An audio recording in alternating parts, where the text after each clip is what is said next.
Bonjour frère Serge. Bonjour à tous les frères et sœurs dans le monde entier, que ce soit en Europe, que ce soit en Asie, que ce soit en Australie, en Chine, que ce soit en Amérique. Salutations à tous les frères dans le monde entier. Je suis le frère Serge de l'île de la Réunion, docteur enseignant de la parole de Dieu en Yehoshua Mashiach, notre Seigneur Jésus-Christ. Et bienvenue à toutes les nouvelles personnes aussi qui sont les bienvenus sur cette chaîne, qui se connecteront à la chaîne. Nous allons parler sur la dîme qui est abolie, qui n'est plus d'actualité et qui était en fin de compte qui était sous le régime de la loi mosaïque, mais sous la nouvelle c'est la nouvelle alliance, ce n'est plus d'actualité, c'est aboli en fin de compte. Et avant de commencer le message sur la dîme, nous allons prier. Père, merci pour ta présence, merci pour l'opportunité, ce privilège que tu me donnes encore à partager ta parole avec le frère Christophe qui se trouve derrière la caméra pour filmer cette vidéo. Je te rends grâce, je te bénis, merci pour l'œuvre de la croix, merci pour le salut de nos âmes, merci pour toutes les âmes, Seigneur, qui sont à l'écoute de ce message ou que tu attireras sur cette chaîne pour écouter le message de ta parole, Seigneur, pour être encore illuminé, pour être éclairé à ta vérité, Seigneur, et pour être construit, bâti quand Yehoshua Mashiach, notre Seigneur Jésus-Christ, dans cette liberté que tu nous as donnée en ton Fils Yehoshua Mashiach, notre Seigneur Jésus-Christ. Amen. Amen. Donc, comme je l'ai dit, la dîme n'est plus d'actualité, cela a été aboli. En fin de compte, sous la nouvelle alliance, c'est l'offrande donnée avec la liberté, ni contrainte, ni tristesse, mais donnée avec joie, comme c'est dit dans 2 Corinthiens chapitre 9, verset 7, qui nous dit celui qui donne doit donner avec ni tristesse, ni donner sans contrainte, mais donner avec joie. C'est ce que le Seigneur prend plaisir. Donc, pour retracer un peu l'historique de la dîme, avant la loi de Moïse, nous allons parler de la première personne qui a donné la dîme, qui est Abraham, dans le livre de Genèse chapitre 14, à partir du verset, attends, je vais prendre la Genèse, le premier livre de la Bible, Genèse chapitre 14, à partir du verset 17, 14, je fais la lecture à partir du verset 17. Après qu'Abraham fut revenu vainqueur de Guédalaomer et des rois qui étaient avec lui, le roi de Sodome sortit à sa rencontre dans la vallée de Chavé, qui est la vallée du roi. Melchisédek, roi de Salem, fit apporter du pain et du vin. Il était sacrificateur du Dieu Très-Haut. Il bénit Abraham et dit: béni soit Abraham par le Dieu Très-Haut, maître du ciel et de la terre. Béni soit le Dieu Très-Haut qui a livré tes ennemis entre tes mains. Et Abraham lui donna la dîme de tout. Là, nous voyons la première mention de la dîme qui est dans la Bible. Ça veut dire que la première personne qui a donné la dîme, c'est Abraham, le 1/10 du, non pas sur son salaire, mais sur le butin de la guerre. Là, il sortait de la guerre, et Melchisédek, en fin de compte, qui était une préfiguration, une image, c'était la théophanie de Jésus-Christ, en fin de compte, est venu à la rencontre d'Abraham avec le pain et le vin. Là, le pain et le vin représentent aussi une préfiguration de l'œuvre de la croix, parce que le pain et le vin représentent, en fin de compte, le repas du Seigneur. Donc, Abraham, et c'était les mystères dans l'ancienne alliance. Donc, Abraham a donné 1/10 du butin de la guerre. Nous allons voir la deuxième mention de la dîme avant la loi de Moïse, que dans le livre de Genèse chapitre 18, Genèse chapitre 18, c'était Jacob, en fin de compte, qui avait donné cette dîme, qui est la deuxième personne qui avait donné la dîme. Genèse chapitre 18, à partir du verset, je pense c'est à partir du verset 20,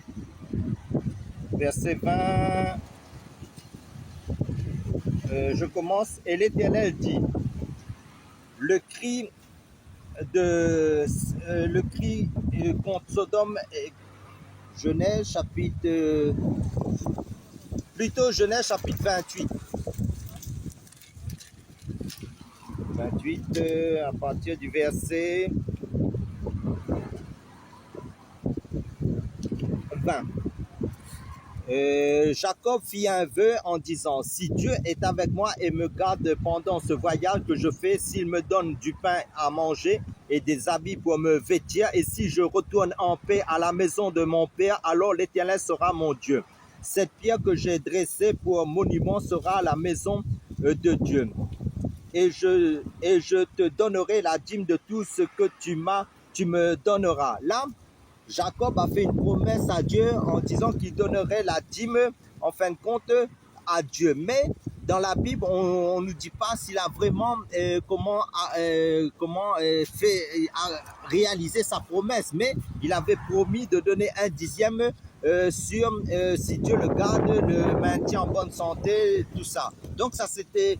Donc avec Abraham, c'était une révélation que Abraham a reçue sur son cœur pour donner la dîme à Dieu par rapport que c'était ponctuel. C'est ça que je veux dire. C'était pas une doctrine, c'était pas un enseignement, c'était une fois qu'ils ont donné. Mais là, avec Jacob, c'est dit que Jacob avait fait une promesse à Dieu, mais dans la Bible, on ne dit pas, on ne dit pas à aucune place il a réalisé sa promesse. C'est ça que je veux dire. Donc, ça, c'était avant la loi de Moïse. C'était ponctuel. Frère Serge, je te pose la question là, en fait, quand on voit qu'il y a beaucoup de prédicateurs qui utilisent Abraham avec Melchisedec, parce qu'Abraham a donné la dîme à Melchisedec, et pour que Abraham soit béni. En fait, quand elle dit, on voit tous les prédicateurs, ils prennent tous ces versets pour dire, si on va donner notre dîme, vous serez bénis. En fait, Abraham a une révélation. Ça veut dire quoi?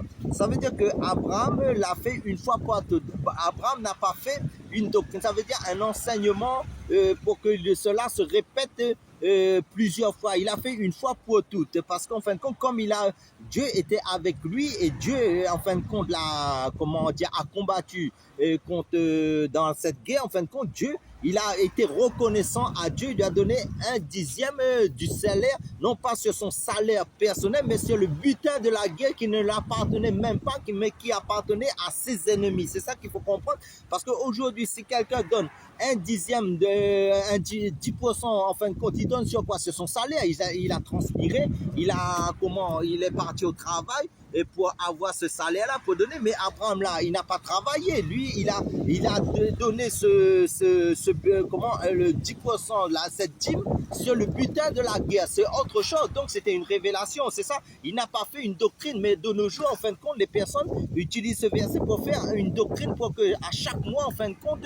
les personnes donnent un dixième de leur salaire à leur assemblée. Donc, c'était pas une doctrine. C'était, en fin de compte, ce n'est pas c'était pas prescrit dans le Seigneur, parce que ici, là, Christ nous a affranchis pour la liberté. Donc, nous sommes libres de donner selon 2 Corinthiens chapitre 9, verset 5. Il dit que celui qui donne doit donner sans contrainte ni tristesse, et avec joie. Mais seulement, il n'est plus question de la dîme.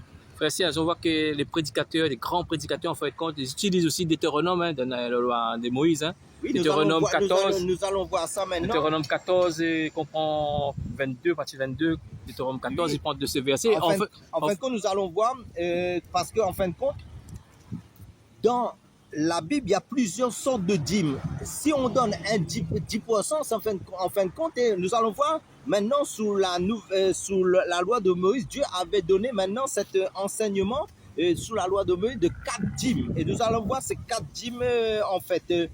Dans Deutéronome chapitre 14, nous allons voir la première dîme qui était pour la personne elle-même en fin de compte, qui était une loi cérémonielle qui était liée au temple en fin de compte. C'est ça qu'il faut comprendre. Comme je l'ai dit, Deutéronome chapitre 14, à partir, je pense, du verset 22. Pour dire aussi qu'en fait, tous ces dîmes, c'est pas des billets de banque. Hein. En fait, tous ces dîmes-là étaient le fruit de la terre, donc ça en nature. Hein. Amen, amen. C'était pas de l'argent. C'est pas de l'argent. C'était sur le mou, sur l'huile, sur le bétail, sur... Donc, je fais la lecture à partir du verset 22. Là, par rapport les 4 sortes de dîmes, la première dîme, nous allons voir la première sorte de dîme, c'était pour la personne elle-même. Donc, du verset 22 au verset, je pense, 26, tu lèveras la dîme de tout ce que produira ta semence. Là, nous voyons, c'est pas des billets de banque.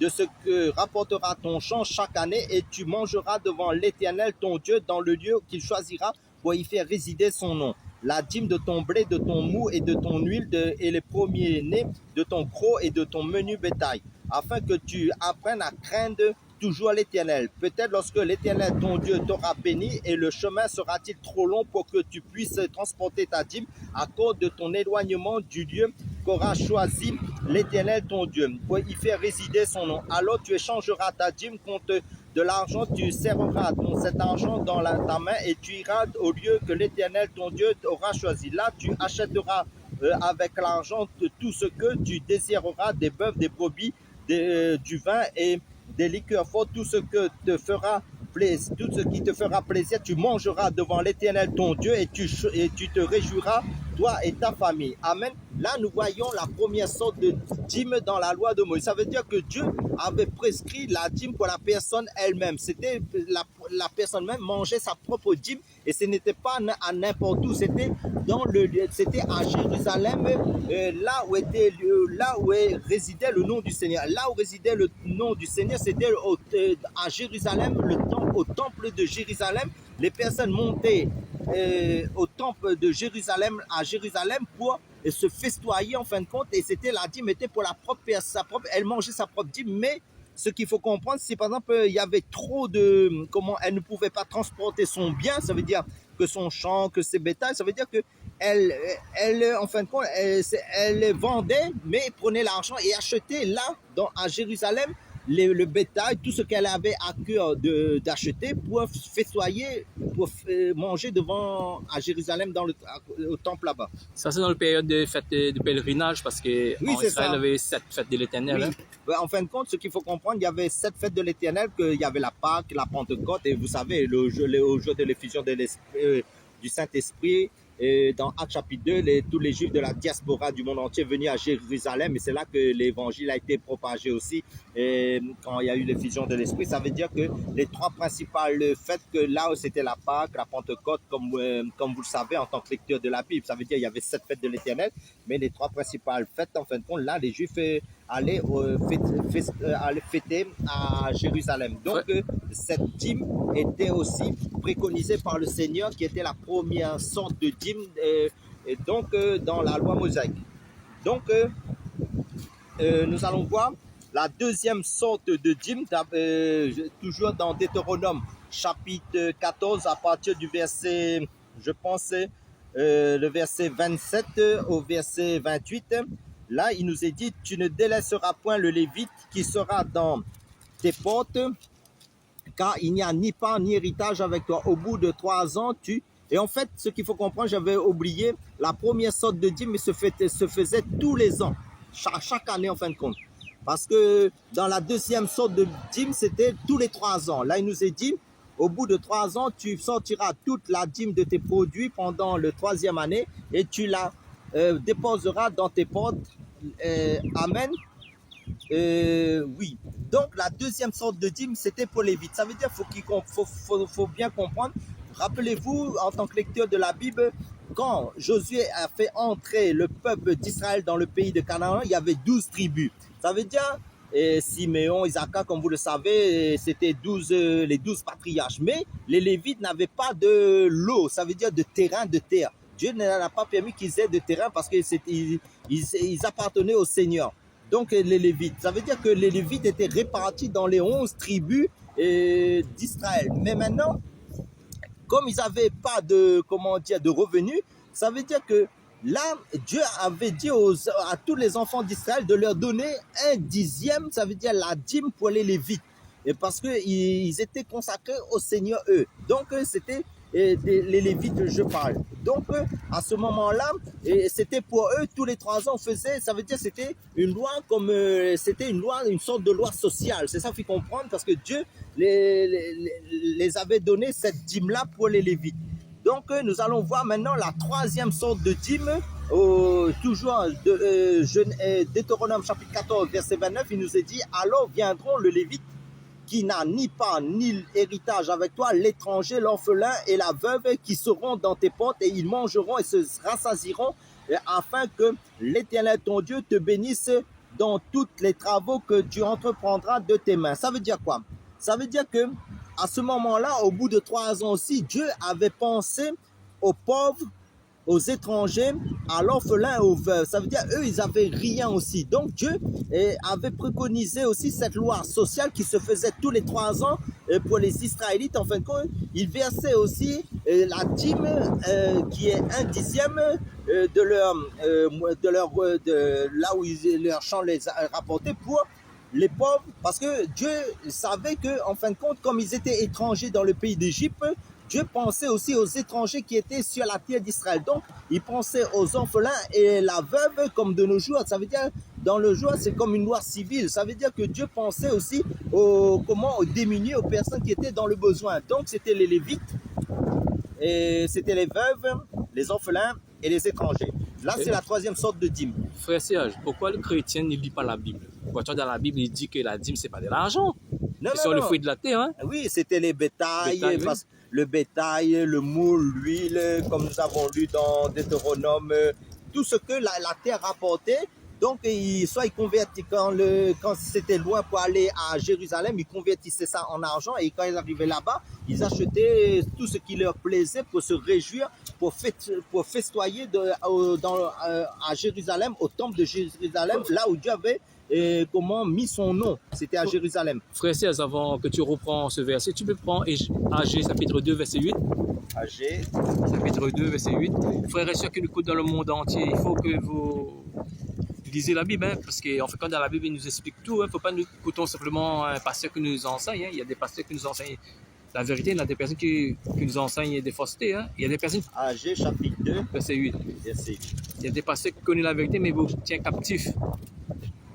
Parce que la dîme, c'est un impôt, hein, parce qu'en fait, qui aime payer les impôts? Personne. Hein? Amen.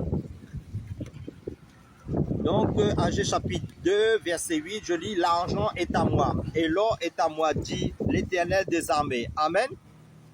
Donc, ça veut dire quoi? L'or et l'argent appartiennent à Dieu. Donc, rien n'appartient à celui, le seul propriétaire de tout ce que lui, il a créé. Ça veut dire l'or, l'argent appartient au Seigneur. Et je rajoute aussi ce verset, en fait, quand on dit l'argent m'appartient, l'homme m'appartient, en fait, quand on ne parle pas des billets des banques ni des pièces d'argent, hein, parce que les pièces d'argent étaient frappées 6 siècles avant Jésus. En fait, quand là, on parle des métaux, c'est-à-dire les métaux qu'on fabrique de l'argent, les métaux c'est l'épée, les armes, hein, avec ça, les métaux. Tout appartient à Dieu, mais l'argent frappé, il n'appartient pas à Dieu. Hein. Amen. Donc, comme nous avons vu sous la loi de Moïse, ça veut dire la première sorte de dîme que Dieu avait prescrit, c'était pour la personne elle-même, qui était tout versée tous les ans, et qui était pour la personne elle-même. La personne mangeait sa propre dîme. Dans les églises, on ne voit pas ça aujourd'hui. Donc c'est aboli ça. Donc, la deuxième sorte de dîme, c'était pour les Lévites, parce qu'ils n'avaient pas de portion, donc ils étaient répartis dans les 11 tribus d'Israël. Eux, en fin de compte, recevaient la dîme de leurs frères, les Israélites. Donc, la troisième sorte de dîme était pour... Et tous les 3 ans, ça se faisait. C'était la loi sociale. Donc, la troisième sorte de dîme, c'était aussi tous les 3 ans. Et ça se faisait, en fin de compte, tous les 3 ans, c'était pour les orphelins, les pauvres, disons, les veuves et les étrangers. C'est ça que Dieu pensait aussi à ces personnes-là. Donc, les enfants d'Israël faisaient cette dîme pour ces personnes-là. Donc, voyons maintenant la quatrième sorte de dîme qui était faite aussi tous les 3 ans, mais c'était la dîme de la dîme. Ça veut dire c'était les Lévites en fin de compte et qui recevaient des Israélites la dîme, mais eux sur leur propre dîme, ils versaient 1/10 de leur ce qu'ils recevaient, c'est-à-dire la dîme de la dîme aux sacrificateurs, parce que c'était Aaron qui était choisi par Dieu, qui faisait partie des Lévites, parce que ce qu'il faut comprendre, toutes les Lévites n'étaient pas sacrificateurs, c'était seulement Aaron et tous ses fils et sa descendance qui sortaient d'Aaron qui était Lévite. Donc, il faut comprendre cela. Donc, nous allons dans le livre de Nombres au chapitre 18, qui nous parle de la dîme. C'était la quatrième sorte de dîme. En fait, compte, la dîme, encore une fois, mes frères et sœurs qui nous écoutent dans le monde entier, c'est pas de l'argent, en fait, compte. Hein. Non, c'était en nature. C'était en nature, c'était le bétail, tout ça.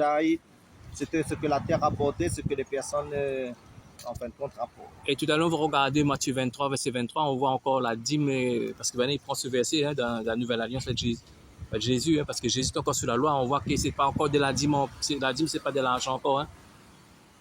Donc, je fais la lecture à partir du verset 25. L'Éternel est nombreux, pour ceux qui prendraient des notes, les références bibliques, Nombre chapitre 18, verset 25. Je commence à partir du verset 25. L'Éternel parla à Moïse et dit, tu parleras aux Lévites et tu leur diras, lorsque vous recevrez des enfants d'Israël la dîme que je vous donne de leur pomme comme votre possession, vous en prélèverez une offrande pour l'Éternel, une dîme de la dîme. Amen. Et en fin de compte, là, c'était les Lévites qui étaient répartis dans les 11 tribus d'Israël et qui, en fin de compte, qui n'étaient pas liés au temple, en fin de compte. C'était les fils d'Aaron qui étaient liés au temple, en fin de compte. Donc, c'était une loi cérémonielle. Cette dîme que les Lévites payaient, c'était la dîme de la dîme, en fin de compte. Mais maintenant, il y a un verset que beaucoup de prédicateurs aiment prendre pour, en fin de compte, pour troubler le peuple des enfants de Dieu dans nos jours. Ça veut dire c'est Malachie chapitre 3, verset 10. Nous allons dans Malachie chapitre 3 que beaucoup de prédicateurs aiment prendre ce passage pour dépouiller le peuple de Dieu. Nous allons prendre Malachie, comme je l'ai dit, chapitre 3, verset 10.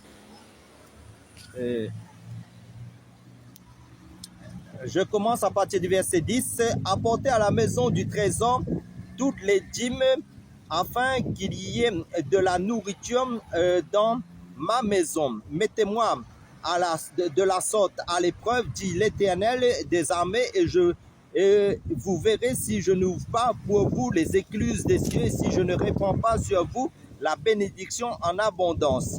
Là, beaucoup de prédicateurs, en fin de compte, par manque, je ne sais pas si c'est de manque d'enseignement ou manque de révélation. Certains, en fin de compte, ils prônent, en fin de compte, ce verset pour culpabiliser le peuple, en fin de compte, ceux qui ne donnent pas la dîme. En fin de compte, la dîme est abolie, ça veut dire quoi? Déjà, les éclus de cieux ont été déjà ouverts depuis l'œuvre de la croix. Jésus-Christ nous a déchiré le voile qui nous donnait accès au lieu très saint. Donc Jésus nous a donné l'accès au ciel. C'est lui qui a inauguré l'ouverture, parce que vous savez, quand Jésus est mort, le voile a été déchiré du haut en bas. Donc le ciel sont accès à tous les chrétiens. Et dans, dans Éphésiens chapitre 1, verset 3, il dit, nous sommes bénis de toutes les bénédictions spirituelles en Christ. Donc, personne ne peut vous culpabiliser, vous condamner, parce qu'il dit, il n'y a plus de condamnation pour ceux qui sont en Jésus-Christ, d'après Romains chapitre 8. Donc, ça veut dire quoi? Ça veut dire que la malédiction sans cause n'a point d'effet. Ça veut dire quoi? Christ s'est fait malédiction à la croix pour nous, pour que nous soyons bénédiction en lui. Il a, en fin de compte, tout accompli à la croix. Donc la dîme a été, abolie par l'œuvre de la croix. Mais maintenant, comme c'est dit dans aucun, Pierre n'a pas prêché la dîme, Paul n'a pas prêché la dîme, aucun apôtre dans la Nouvelle Alliance n'a prêché la dîme. En fait, ils ont prêché l'offrande volontaire, mais donnée sans contrainte ni tristesse, mais avec joie. Parce qu'en fait, quand dans Malachie 3.10, c'est la maison du trésor, c'est un magasin. Nous allons voir ça en fin de compte. Dans Néhémie 10, il nous explique ça. Hein? Oui, je crois que c'est dans Néhémie 10 pour comprendre le magasin en fin de compte, du trésor. En fin de compte, vous savez que le temple était à Jérusalem et toutes les personnes qui officiaient c'était les sacrificateurs, les fils d'Aaron, ça veut dire c'est eux-mêmes qui officiaient dans le temple en fin de compte. Mais maintenant, Dieu pensait à ces sacrificateurs, ça veut dire que c'est les Lévites en fin de compte qui volaient Dieu. Ça veut dire Dieu, en fin de compte, a préconisé que la dîme de la dîme était donnée par les Lévites aux sacrificateurs qui étaient des Lévites aussi, mais sinon qui étaient les fils d'Aaron, qui étaient Aaron et toute sa descendance. Mais on ne faisait plus cette œuvre-là, on ne donnait dans l'ancienne, quand je parle sous la loi de Moïse en fin de compte. Mais en fin de compte, les magasins, en fin de compte, ça veut dire devrait être remplis par cette dîme en fin de compte, ce revenu-là, mais ce qui était en nature, c'était que les Lévites, en fin de compte, donnaient aux sacrificateurs, qui étaient les Lévites. Attends, j'ai dit Néhémie chapitre 10. Je rajoute aussi, en fait, compte, Et dans Éphésiens 2, 6, nous sommes assis dans le lieu céleste en Christ, nous sommes Amen. assis. Mais nous sommes assis dans le lieu céleste en Christ. Et toutes les personnes qui payent la dîme, si vous ne connaissez pas, en fait, compte, nous sommes sous la malédiction. Hein, parce que dans Galates 3, 10, ça, et tout ce qui s'attache aux œuvres de la loi sont sous la malédiction. Romains 10, verset 4, car Christ est la fin de la loi. Je veux dire, si tu observes une seule loi, en fait, il faut Amen. faut Observez tout. toutes les lois. Comme la circoncision, comme certains prescrivent encore la circoncision, alors que si l'on observe la loi, mais la loi ne sauve pas en plus, la loi condamne et la loi révèle le péché. Donc nous sommes sous le régime de la grâce en fait. Ce qu'il faut comprendre, c'est qu'en fin de compte, la dîme est abolie en fin de compte, c'est les offrandes. Et donc comme j'ai dit, Néhémie chapitre 10 par rapport à la maison du trésor, qui nous dit...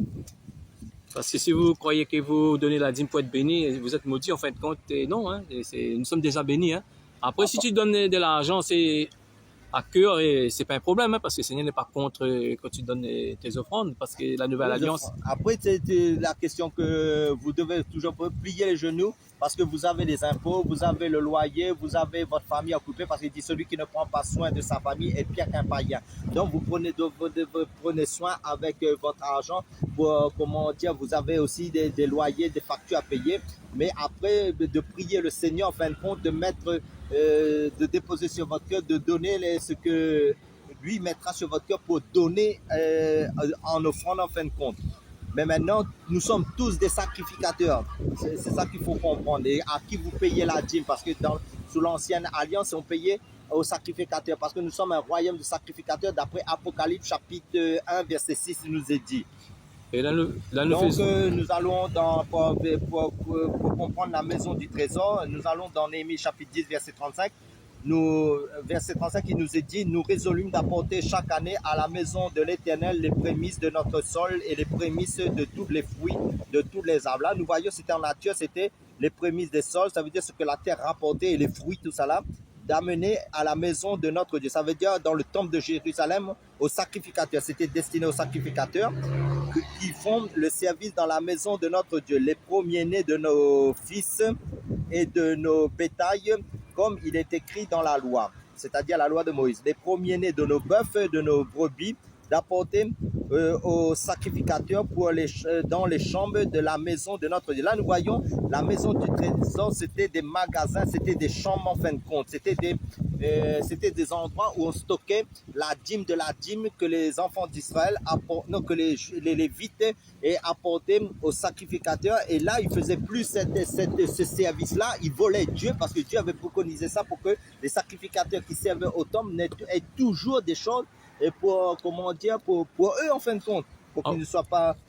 En fait, quand le paiement des sacrificateurs, c'était plutôt le fruit de la terre, encore une fois, oui, hein, c'est pas parce qu'il nous est dit hein. là, les prémices, ça veut dire les premiers, ça veut dire tout ce que la terre rapportait, les premiers étaient pour les premiers, la première part, un dixième, ça veut dire que c'était les produits du sol, les fruits, ça veut dire qu'ils récoltaient leurs fruits et ils mettaient avant tout le un dixième de tous leurs fruits, ils mettaient à part, c'était pour les sacrificateurs qui servaient au temple, ça veut dire les premiers-nés de leurs fils aussi, c'était consacré au temple, et c'était le bétail, ça veut dire les brebis et le bœuf, tout ça là, et les premiers-nés de nos bœufs, des brebis, ils nous parlent bien de cela, comme c'est prescrit dans la loi, d'apporter aux sacrificateurs dans les chambres. Les chambres étaient des compartiments dans le temple qui stockaient toutes ces provisions-là pour les sacrificateurs tous les 3 ans. Frère, j'ai un verset avant de terminer, hein, le verset phare qui beaucoup de prédicateurs qui prend ce verset de Matthieu 23, verset 23.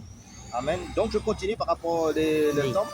Donc ça veut dire les prémices de notre pâte, même des pâtes, de nos offrandes, et des fruits et de tous les arbres, du mou et de l'huile aussi, et de livrer la dîme de notre sol aux Lévites qui doivent la prendre eux-mêmes dans toutes les villes situées sur les terres que nous cultivons. Donc là, nous voyons dans Néhémie, c'était des magasins, des lieux de stockage de la dîme. Et là, en fin de compte, les Lévites volaient et Dieu, il ne faisait pas ce service-là. Donc, dans Matthieu, tu avais dit... 23, c'est le verset que les prédicateurs prend, hein, parce qu'on voit qu'il y a quelqu'un en Côte d'Ivoire, je ne sais pas, en Afrique, qui m'a envoyé ce verset.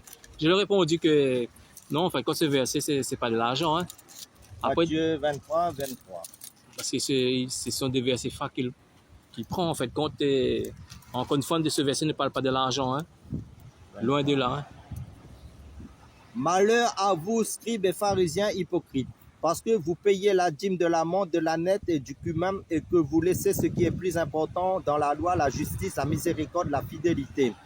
C'est là ce qu'il fallait pratiquer sans négliger les autres choses. Amen. Là, nous voyons ce qu'il faut comprendre. Là, l'œuvre de la croix n'était pas encore accomplie. C'était encore sous la loi de Moïse. Là, comment dire, les scribes et les pharisiens étaient fustigés et en fin de compte par à cause de leur désobéissance. Ça veut dire qu'ils payaient, ça veut dire parce que comme ils étaient encore sous la loi, parce que les évangiles ont été écrits sous la loi, et parce que c'était pas encore parce que l'église a commencé, la grâce a commencé d'après les Actes des Apôtres chapitre 2 quand l'église est née. Donc c'était pas encore le temps de l'église. Là en fin de compte, Dieu reprend les scribes et les pharisiens qui étaient hypocrites. Ils payaient la dîme, mais ils avaient négligé le plus important. Ça veut dire quoi? Ils avaient négligé la justice qui est la pratique de la parole de Dieu. Ça veut dire qu'ils avaient négligé la miséricorde. En fin de compte, ils ne s'occupaient pas des pauvres, des orphelins, des personnes qui étaient dans le besoin. En fin de compte, et la fidélité, ça veut dire qu'ils n'étaient pas fidèles à ce que Dieu les avait dit dans la parole de Dieu. Ils vivaient en fin de compte en égoïste, ils étaient hypocrites en fin de compte. Ils avaient l'apparence de la piété, c'est ça que je veux dire. Frère Serge, dans ce verset, nous dit payer comment écumain, après la nette, après quoi encore? Et la nette, la dîme de la menthe, de la nette et du cumin. Ça veut dire, en fin de compte, ils faisaient les choses en surface. Ça veut dire que ils payaient la dîme, mais en fin de compte, ils négligeaient ce qu'ils faisaient. C'était l'amour de Dieu pour les âmes, en fin de compte. Moi, la miséricorde, le fruit de l'esprit. Pour terminer, je rajoute aussi en fait compte quand on voit le cumin, la nette et après la menthe. Oui, la menthe. En fait, quand c'est des plantes aromatiques, en fait, compte, voilà. C'est ça. Frère Serge, pour terminer, qu'est-ce que tu penses? Ce que je veux dire. Tu peux nous rappeler pour la liberté dans la Nouvelle Alliance, tu peux des mots en fait, en fin de compte, dans le livre de 2 Corinthiens, comme j'avais dit, en fin de compte, 2 Corinthiens chapitre 9, à partir du verset 7, il nous est dit que chacun donne comme il a résolu en son cœur, sans tristesse ni contrainte, car Dieu aime celui qui donne avec joie. Christ nous a franchis pour la liberté. Donc, la dîme était comme une sorte d'impôt dans l'ancienne alliance que Dieu avait prescrit cela. Mais sous la nouvelle alliance, Dieu, en fin de compte, tu donnes avec joie. Mais si dans ton cœur, il n'y a pas la joie à donner, ne donne pas, en fin de compte, ce que je veux dire. Donc, ça veut dire que c'est la libéralité, parce que même dans Timothée, il nous dit que les riches, en fait, ce qui plaît à Dieu, c'est donner selon la libéralité, sans contrainte ni tristesse, en fin de compte, donner dans cette liberté. Donc, nous sommes plus sous le joug de la loi Moïse. La dîme est abolie. Amen. Pour terminer, en fin de compte, ce que je veux dire, c'est les offrandes. Et tu donnes, en fin de compte, Christ est mort à la croix, il a donné 100% ce qu'il faut comprendre de lui-même, et en lui, toute notre vie lui appartient. Ça veut dire que ce soit notre argent, que tout est à lui en nous, parce que comme nous sommes engagés dans le Seigneur Jésus-Christ, ça veut dire notre vie lui appartient. Donc, Dieu prie le Seigneur pour que Dieu mette sur ton cœur ce que tu dois donner, prie-lui le genou. Mais maintenant, ce que je veux dire, la dîme est abolie, ce n'est plus, c'était sous la loi de Moïse. Soyez tous bénis, à la prochaine vidéo. Sois béni.